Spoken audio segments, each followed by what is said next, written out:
Oi, pessoal, aqui é o Miguel e esse é o Decode, o podcast para a gente decodificar as principais tendências tecnológicas do mundo hoje. Estamos aqui nessa quarta temporada, a gente já falou sobre antropologia do metaverso, investimento em NFTs e ativos digitais, as novas inteligências artificiais e a gente está aqui de fato decodificando as principais tendências da tecnologia do mundo hoje. E hoje a gente vai falar sobre Open Banking.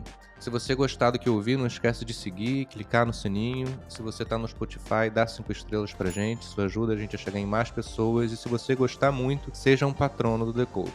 Então, tudo certo, vamos lá. Fragmento do artigo que é Open Banking, da Open Banking Brasil, plataforma do Banco Central. O Open Banking é um conjunto de regras e tecnologias que permite o compartilhamento de dados financeiros de clientes entre instituições financeiras e de pagamento por meio da abertura e integração dos seus respectivos sistemas. No Brasil, o projeto foi inspirado na experiência britânica, mas adaptado à nossa realidade e veio para dar transparência ao sistema financeiro nacional. A premissa básica do Open Banking é o consentimento e sua lógica de funcionamento é bem simples. O cliente é dono dos seus dados financeiros e poderá escolher quando e com quais empresas vai compartilhá-los. Esse compartilhamento de informações ocorrerá de maneira transparente, sempre mediante autorização prévia, e o próprio usuário vai definir as permissões de acesso por meio dos aplicativos já existentes nas instituições financeiras. Na prática, o cliente de um banco, por exemplo, poderá cotar taxas em outro banco sem necessariamente abrir uma nova conta. O termo Open Banking significa sistema financeiro aberto e pode ser entendido como um conjunto de regras sobre o uso e compartilhamento de dados e informações financeiras entre instituições. Ele se refere a um conceito e parte do princípio de que os dados do consumidor são dele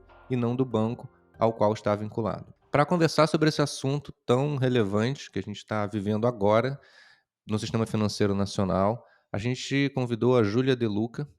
Ela atualmente é Tech Manager no Itaú, é uma das grandes líderes aí em iniciativas atreladas ao Open Banking no banco. E antes do Itaú, a Júlia teve passagens em grandes empresas no mercado financeiro, como a Stone, a Ecatu e na Gávea Investimentos, onde inclusive a gente se conheceu. E além disso, a Júlia é autora do capítulo dedicado ao Open Banking do livro Brasil Fintech, um panorama do setor feito por mulheres. Esse livro, inclusive, é muito bom, ele me trouxe um otimismo mais do que necessário nesse cenário desafiador que a gente está vivendo no Brasil. O Brasil tem tudo para se tornar uma nação fintech, essa é a tese do livro, muito, muito bacana. E o crescimento do Open Banking, do Pix e outras inovações que a gente vê no sistema financeiro brasileiro são prova disso. Então, Júlia, antes de mais nada, bem-vinda aqui ao Decode. A gente estava conversando e você sabe que o tema central dessa quarta temporada são as tecnologias dessa chamada Web3. E aí eu defendo que essa ideia da Web3 é muito mais abrangente do que essa questão de NFT, criptomoeda, metaverso.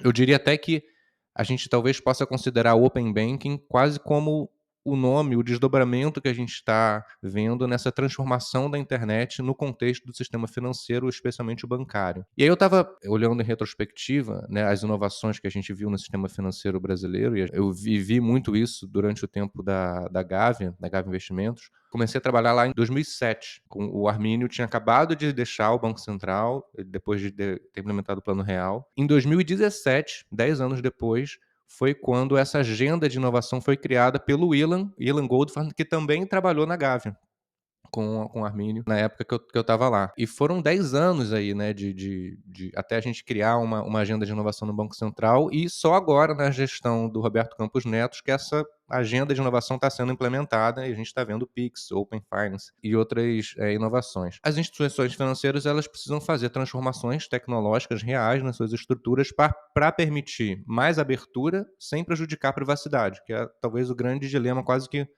um paradoxo, né, que a gente vê no mundo hoje, né, nas soluções tecnológicas que a gente vê surgindo hoje. E aí, considerando esse cenário, eu queria começar com 3 perguntas, e aí você escolhe qual você quer responder primeiro.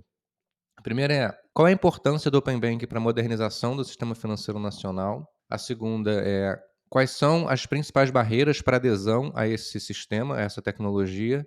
E a terceira é: por que a gente só teve Open Banking no Brasil agora, em 2021? Legal.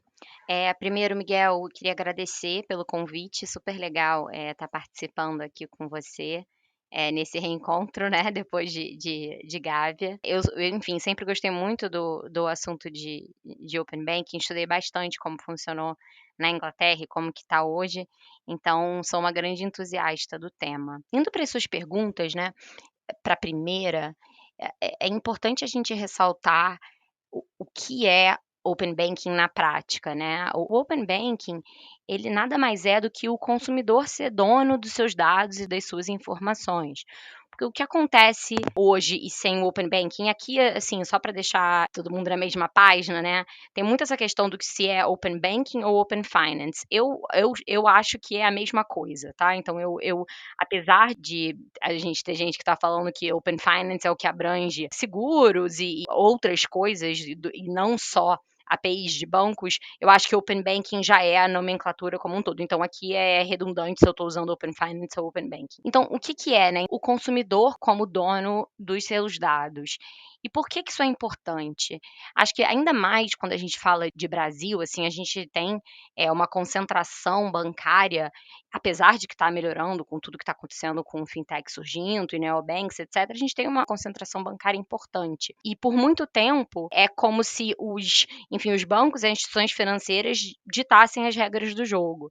Eu gosto de falar que Open Banking é justamente o oposto, né? O consumidor vai ditar as regras do jogo, uma vez que eu posso ter, como você mencionou, uma conta numa instituição, mas cotar um crédito em diversas outras instituições.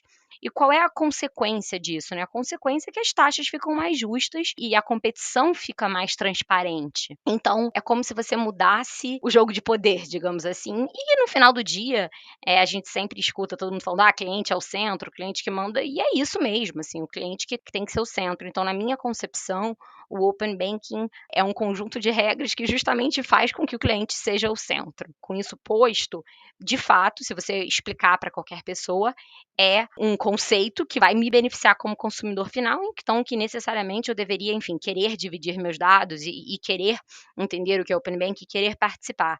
Aí eu vou entrar na sua segunda pergunta, né? Qual é o maior desafio? Estava lendo um artigo. Deve ter umas 2 semanas, foi quando o Open Banking. Você mencionou que a gente começou a falar de Open Banking com a agenda ABC, em 2017, mas efetivamente a gente começou a implantar as regras, fez um ano no final de fevereiro, né? Então eu estava lendo essa comemoração de um ano, digamos assim, recente, que discutia inclusive qual é o maior desafio. O maior desafio, Miguel, é o fato da população não saber o que é Open Banking. Teve uma pesquisa que eles fizeram que apenas 15% da população sabe, enfim, o que que é Open Banking. Mas em contrapartida, 67% da população topariam dividir seus dados para ter taxas mais competitivas.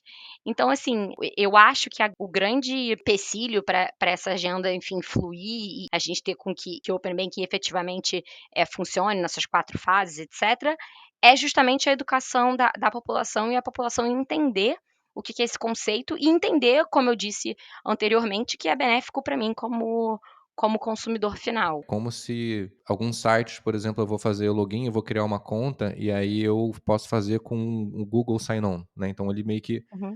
eu libero o Google para passar algumas informações minhas para aquele site, para abrir minha conta naquele site. É análogo? É isso? Eu vou poder, em determinado momento, liberar para uma determinada instituição financeira que quer me prestar algum serviço, informações que já estão em alguma outra instituição que eu tenha conta? Isso. Basicamente essa é a ideia principal, né? É tão simples quanto, assim, se você entrar no aplicativo do Itaú, você já tem a possibilidade de dividir os seus dados. E a gente também está tentando fazer, com esse assunto de educação, fazer com que todo mundo entenda o que é Open Banking, Open Finance.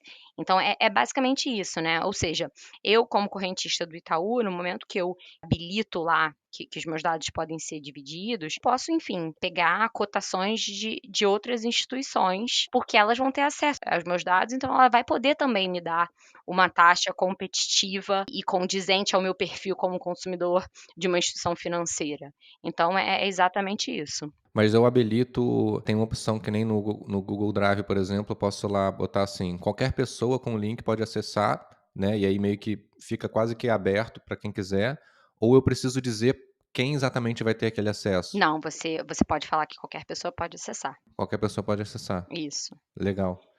E isso me parece, assim, tem a ver com essa pergunta, né. Me parece uma coisa, assim, quase que contra os interesses do banco, de dar dados dele, né, que são bons para ele, para o eventual concorrente oferecer taxas melhores. Isso é uma resistência que existe ou existe já uma percepção de que, na verdade, isso é benéfico para o mercado? E aí entra nessa pergunta: por que só em 2021 que a gente começou a implantar essa agenda aqui no Brasil? Não, eu acho que com certeza, claro que num cenário desse, você está, de certa forma, comendo uma parte da receita do banco, uma vez que o seu consumidor pode ter uma taxa um pouco mais competitiva em outra instituição e optar por ela. Mas acho que as instituições financeiras aqui do Brasil já entenderam que isso é uma realidade, né, e que o cenário está mais competitivo mesmo, então acho que veio quase que como uma onda em conjunto, né, você viu a onda dos neobanks, a onda das fintechs, e junto a onda do open banking, né, e eu acho que os bancos já realizaram que o cenário vai ser mais competitivo e que a gente tem que colocar o cliente como centro. Então eu não vejo nenhum tipo de barreira aqui dentro no que tange ao tema, pelo contrário, a gente tem um time gigante focado só em open finance e recentemente a gente fez uma iniciativa de Open Finance Talks, justamente para incentivar essa educação da população, né, que eu mencionei inicialmente. Mas voltando para essa pergunta de por que só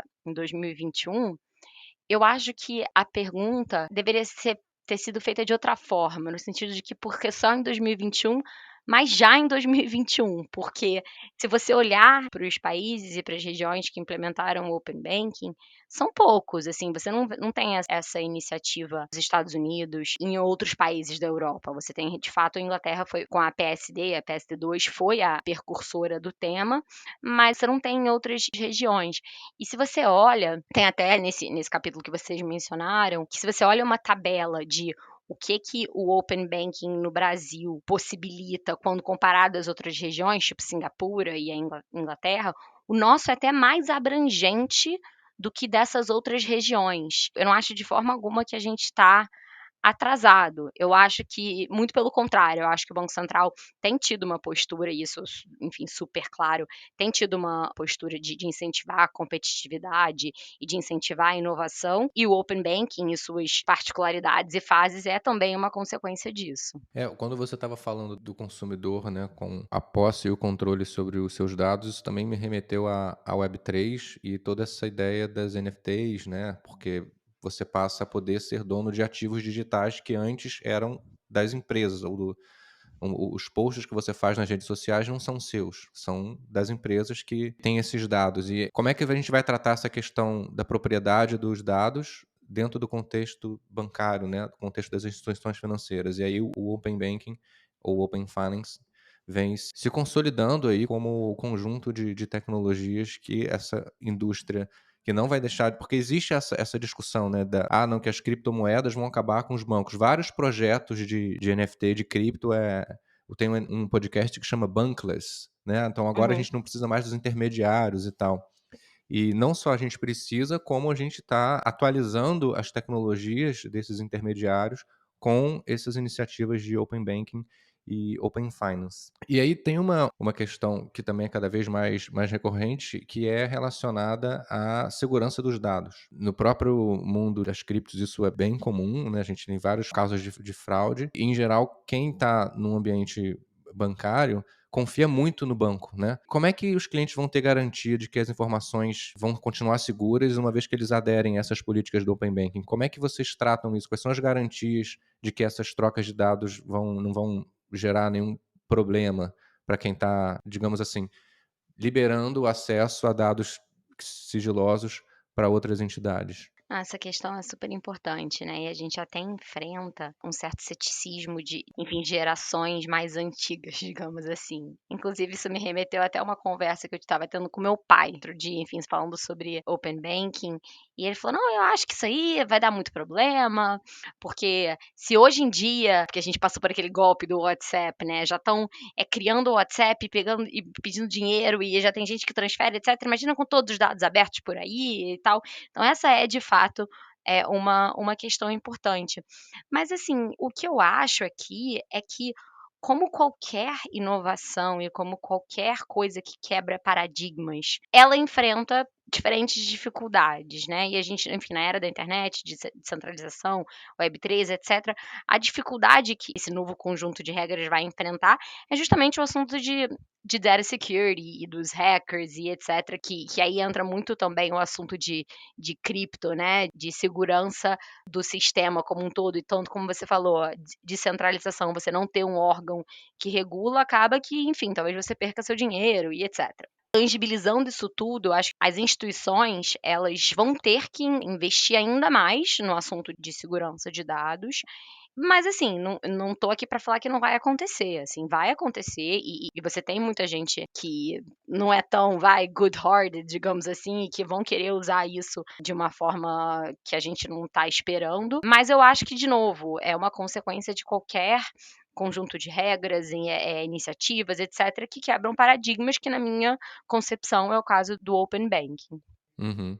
E aí, voltando pro Open Banking e aquela questão de eu decidir com quem que eu vou compartilhar os meus dados. Quem vai ter acesso a isso quando eu compartilho, assim, eu digo lá, eu configuro lá que qualquer um pode acessar? São somente outras instituições financeiras ou qualquer pessoa? Vai ser tipo uma blockchain lá, um lugar público que qualquer um pode ver? Não. Como é que é esse acesso? Não, são as Essa instituições são financeiras instituições financeiras. regulamentadas pelo Banco Central.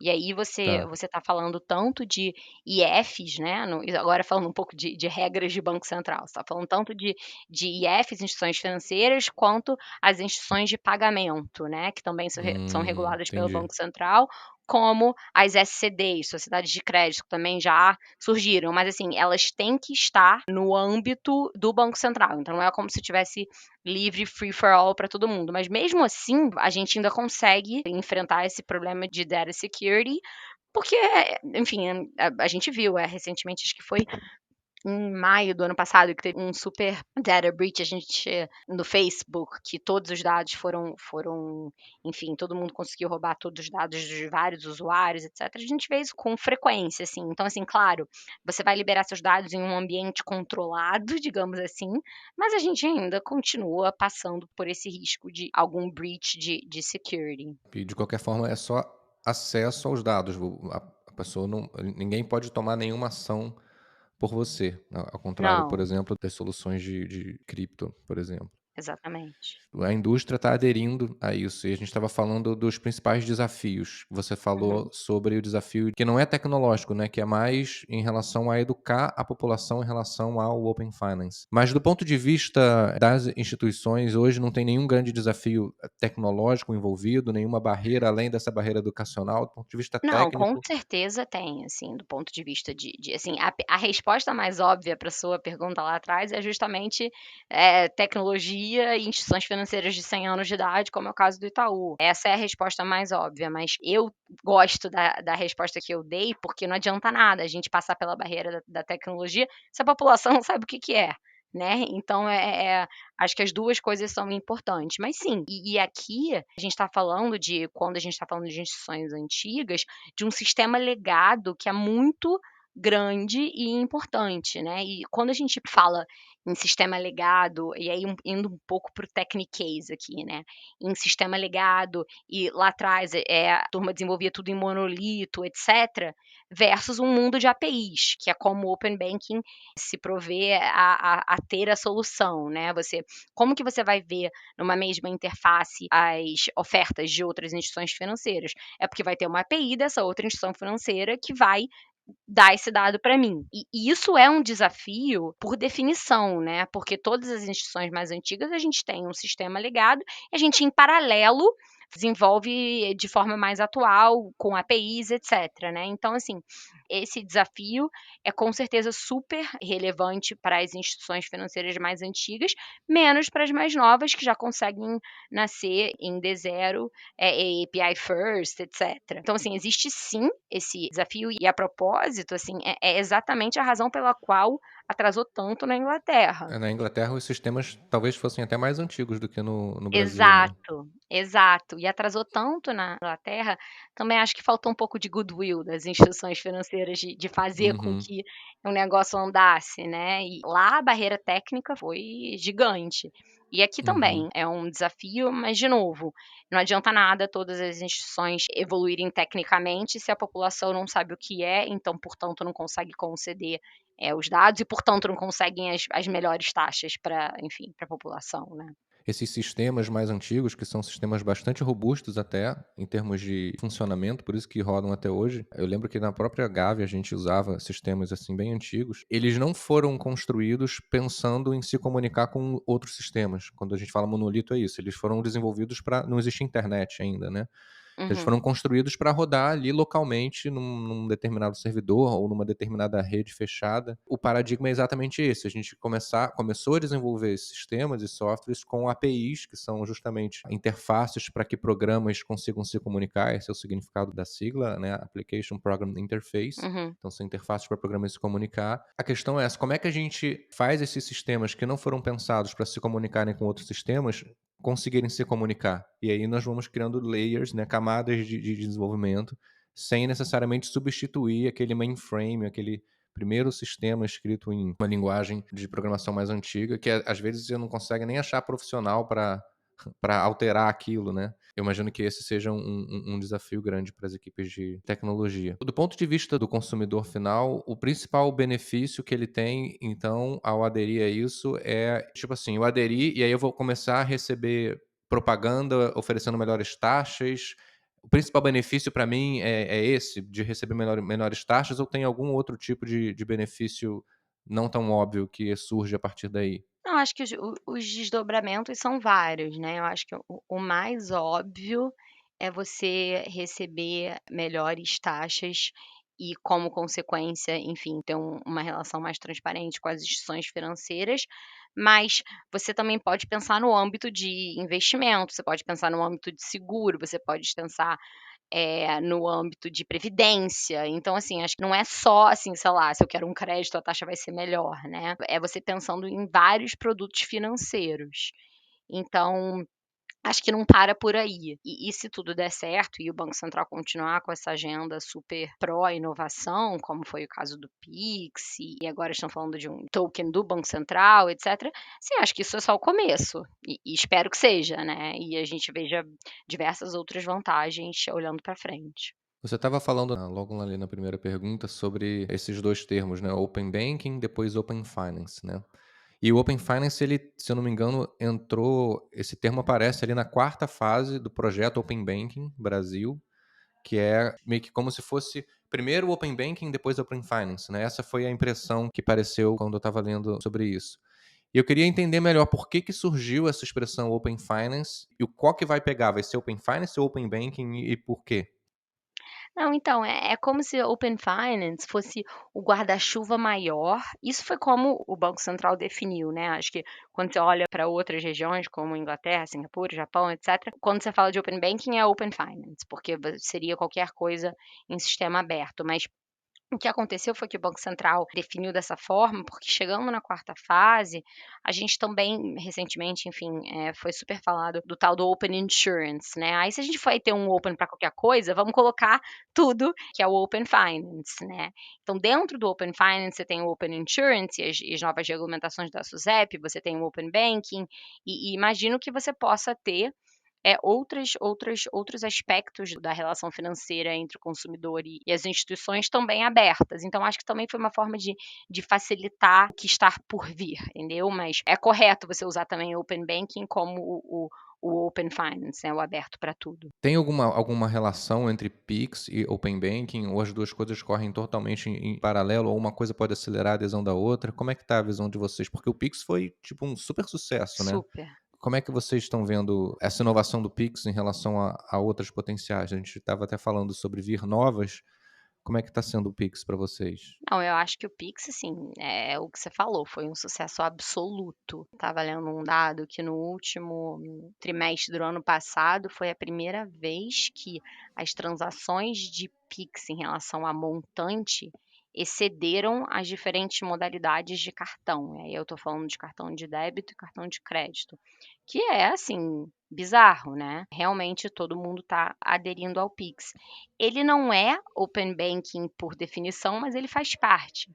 uma vez que Uhum. você ainda mais também com essas novas regras do Pix, como o Pix troco, o Pix saque, você está de novo tirando a instituição financeira como centro, né, e Exato. fazendo com que, enfim, um grande desafio do Brasil é justamente a população desbancarizada. Então você está fazendo com que você está inserindo essas pessoas nas transações econômicas e você está tirando o protagonismo, digamos assim, das instituições financeiras. Então, segue total a agenda do Open Finance, Open Banking. E o fato de ter sido um super sucesso só corrobora que a gente está indo na direção certa. Você tira o protagonismo, mas ao mesmo tempo você insere, porque você não faz Pix sem ter conta em algum lugar. Sim, você tem que ter conta em algum lugar, mas você pode ir numa loja, fazer o Pix saque sem precisar ir para sua conta, né? Uhum, Sem precisar ir para sua agência, sem precisar.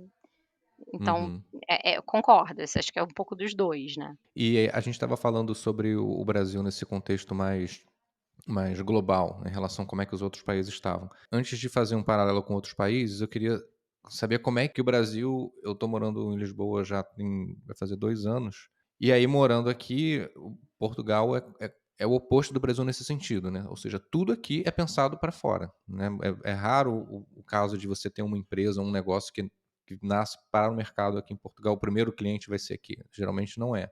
E no Brasil, pelo menos nesse mundo das startups, a gente ainda é muito voltado para o mercado interno. O Brasil tem dimensões que permitem isso.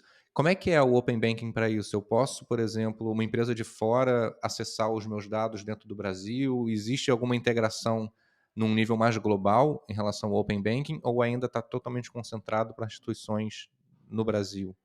E você acha que isso é Ainda uma não. tendência? Ainda não, acho que tá assim, acho que respondendo aos seus comentários por partes. Primeiro, por que que as startups no Brasil focam em resolver problemas daqui, vis-à-vis o caso de Portugal, como você mencionou? Não. Porque a gente tem, além da gente ter muitos problemas aqui, a gente tem um país que tem um tamanho continental, digamos assim, Exato. né?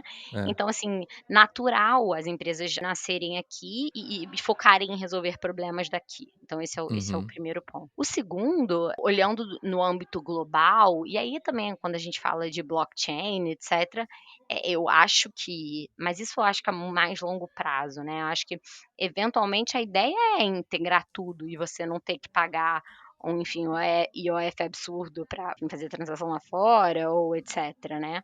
E acho que olhando para frente, isso é um caminho natural que deve acontecer, mas primeiro vamos resolver aqui Uhum. enfim, o que está acontecendo aqui e a adesão por aqui, para pensar no âmbito global. E também você tem que pensar que, por exemplo, um lugar como os Estados Unidos É. ainda não começaram a olhar isso, então ou já estão olhando, mas não estão reforçando, né. Então, Uhum. assim, para isso funcionar no âmbito global, você precisa ter as maiores potências também focados no tema, que ainda não é o caso, mas imagino que vá ser. O que que você já está vendo de novos negócios que surgiram em cima desse conceito de Open Banking aí no Brasil? Eu já vi alguns negócios relacionados a quase que Banking as a Service, porque vai surgir uma espécie a gente tem as fintechs, mas talvez uma subcategoria especificamente ligada à Open Finance, né?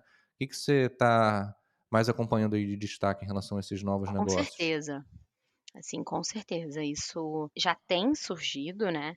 Tem uma que até o Itaú Unibanco investiu, o Bradesco também investiu, que chama Quanto, que Uhum, surgiu, agora eu não sei se foi 18 ou 19, mas enfim, super é antiga, que justamente ela se propõe a ser um centralizador de todos os relacionamentos que eu vá ter com as diferentes instituições. Porque você imagina que se eu tomo um crédito numa instituição, eu faço uma previdência em outra e, enfim, um seguro de automóvel em outra, as coisas vão ficar um pouco confusas, né, para me organizar. Então a conta ela se propõe a colocar numa mesma interface todos os meus relacionamentos com as diferentes instituições financeiras.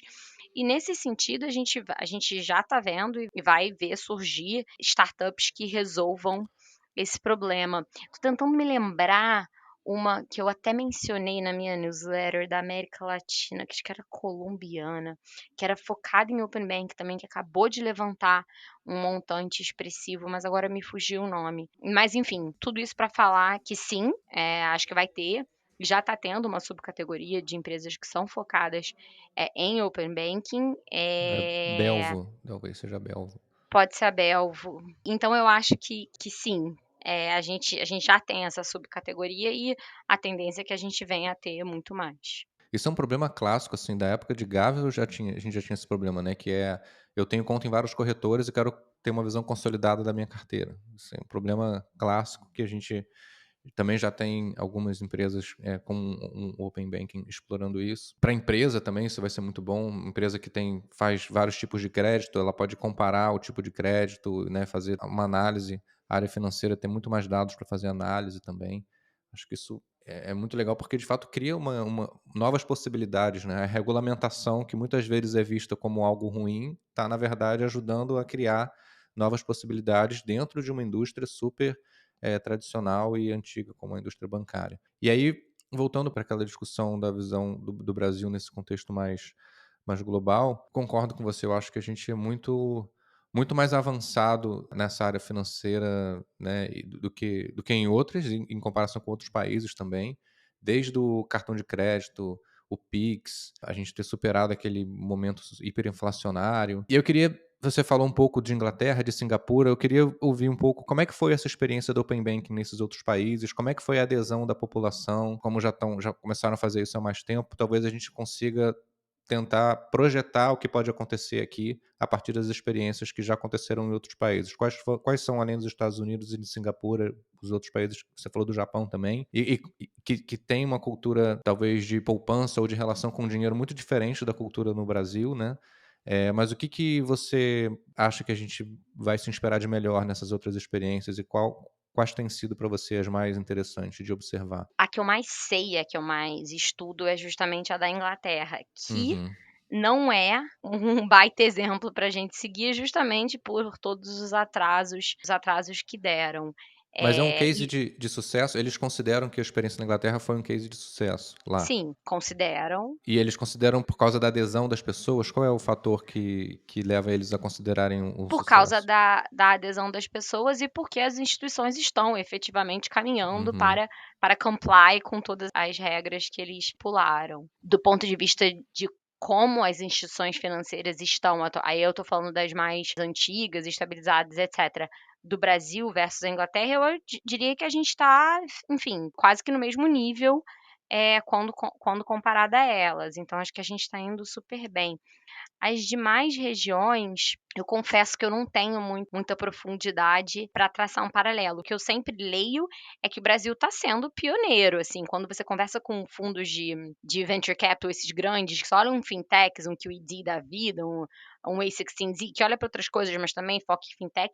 Assim, o Brasil é um super exemplo no que tange a todas as inovações relacionadas a fintechs, que como consequência tem um open banking. Então eu diria que sim, evolui de diversas formas no mundo afora, mas que o Brasil está sendo um baita exemplo para todo mundo também, né? Então talvez a referência seja, enfim, oposta, né? e como é que na Inglaterra eles resolveram esse problema que você estava comentando de educar a população em relação ao uso dessa nova tecnologia? Então lá o problema não era tão esse. Então, acho que aqui no Brasil a gente tem alguns empecilhos, né. Primeiro, o fato de que o termo é em inglês, né, então assim, seria muita ingenuidade achar que a população toda sabe falar inglês e entende o que é inglês, etcétera. Então você tem esse ponto agravante da língua que quase que em muitos fóruns, né, e eu até sofro um pouco disso de misturar um pouco o inglês com o português, acaba sendo um pouco prepotente, né, você está quase que exigindo da população que entenda uma língua diferente e também um conjunto de regras diferentes que foi, enfim, estipulado lá fora e trazer para cá. Então, na Inglaterra, o maior desafio não foi esse, o maior desafio foi justamente a adesão das grandes instituições financeiras. Então eu acho que foi um desafio um pouco diferente. E eu acho natural o nosso desafio ser muito mais da educação da população, assim. Enfim, se a gente está falando de um país que tem, enfim, o último dado que eu vi foi 53% de desbancarizados, nossa, imagina, agora eu ainda quero que eles saibam o que é open banking, open finance, entendeu? Então acho que lá o problema não foi tão sério quanto está sendo e vai ser aqui. Eu queria que você falasse um pouco da tua visão sobre o futuro do open banking, do open finance. O que a gente pode esperar aí nos próximos anos em relação a isso? Legal. Como eu mencionei no começo, né, eu sou uma super entusiasta, do tema e de novas tecnologias. Como a minha conversa com meu pai, eu era super a defensora, né, do assunto, quando que ele vê de uma forma, enfim, distinta. O que eu espero para o Open Banking é efetivamente a gente parar de atrasar as fases, porque a gente atrasou um pouco, né, conseguir completar essa quarta fase, conseguir passar por esse desafio de educar a população e finalmente chegar no ponto que é chave, que é eu como dona do meu dado e eu tendo as melhores taxas. Enfim, eu podendo iniciar transações financeiras em vários aplicativos. E aqui eu vou trazer um tema que a gente ainda não tocou aqui, mas é porque é o futuro, né?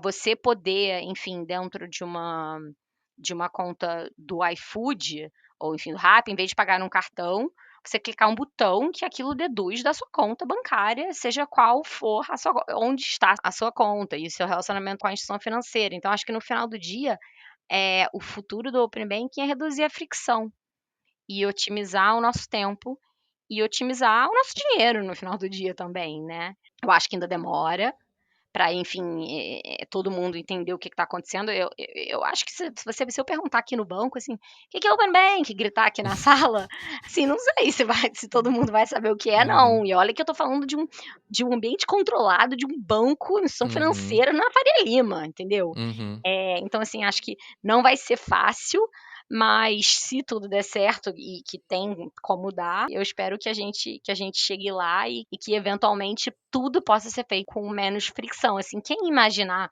ontem eu estava em casa, né, e estava morrendo de fome, não tinha nada pra comer, e pedi aquele Rappi Turbo que chega em, sei lá, 6 minutos na minha casa, porque, o dark store é do lado da minha casa. uhum, Quem imaginar, sei lá, 5 anos atrás que isso ia acontecer, eu ia ter que descer do supermercado, nã sei lá o quê, ou pedir uma uhum, comida de algum lugar.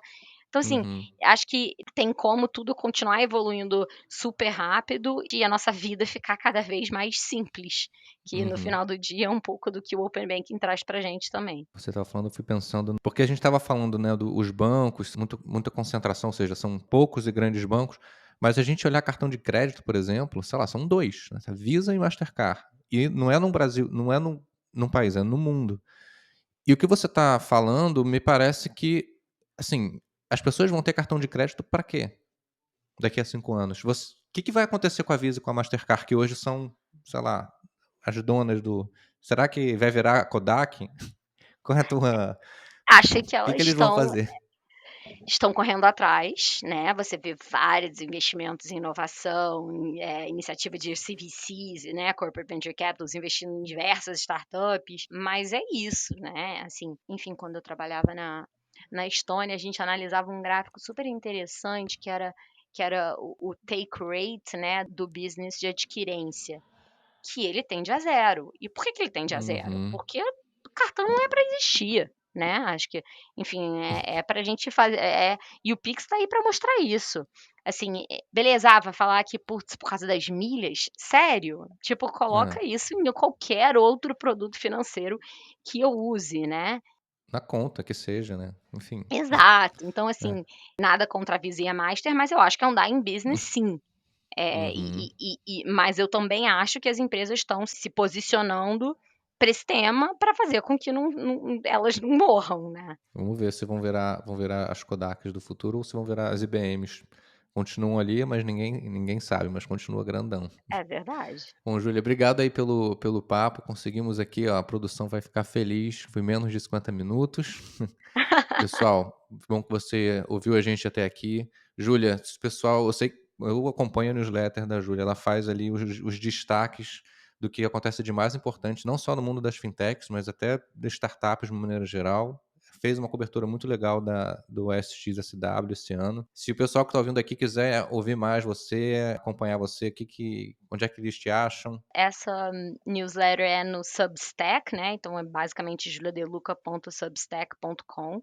Dá para se inscrever e eu mando todo domingo um resumo e aí sim, do que eu acho de mais relevante que acontece no ecossistema. E as mídias sociais normais, LinkedIn eu posto muito e Instagram Uhum. também posto demais, então informação. E também sou super acessível. Quer me mandar uma mensagem, eu respondo rapidamente, assim, só se eu tô muito enrolada que eu não respondo, mas eu geralmente respondo todo mundo, falo com todo mundo, então fiquem à vontade para me mandar mensagens. Obrigado, Júlia. E valeu, pessoal. Até a próxima. Obrigada. Thank you so much for playing my game.